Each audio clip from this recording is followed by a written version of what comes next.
Ma'am সব ক্লাসে monitor বানিয়ে দিয়েছে, শুধু আমাদের ক্লাসেই নেই। আপনি আমাদের ক্লাসে বানিয়ে দিন না প্লিজ।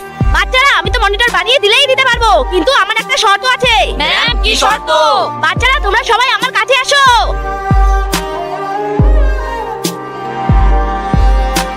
বাচ্চারা তোমরা এবার টাকাগুলো দু টুকরো করে ফেলো। আর এই টাকাটা দিয়ে সব থেকে ভালো যে জিনিস আনতে পারবে তাকে আমি এই ক্লাসের মনিটর বানিয়ে দেবো। ম্যাম এই যে ঘড়ি। ম্যাম এই যে পুতুল। ম্যাম আমি ওই টাকাটা দিয়ে বিরিয়ানি খেয়ে নিয়েছি। কি রে বেঙ্গি, সবাই তো কিছু না কিছু নিয়ে এসেছে, তুই চুপচাপ বসে আছিস কেন? তোর দ্বারা কি টাকাটা চলেনি? ম্যাম আমি নিতেই যাচ্ছিলাম, তখনই আইসক্রিম। আমি এই টাকাটা দিয়ে আইসক্রিম নিয়ে নেই। আরে এই লোকটা দুটো টাকার জন্য এত রোদ্র গরমে কাজ করছে, আর আমি এই ছেঁড়া টাকাটা, না না আমি এটা করতে পারবো না। ম্যাম তাই আমি কিছুই নিয়ে আসিনি। থ্যাংক ইউ বেঙ্গি, আমি তোর কাছ থেকে এটাই আশা করেছিলাম। তো বাচ্চারা আজ থেকে তোমাদের ক্লাসের মনিটর বেঙ্গি।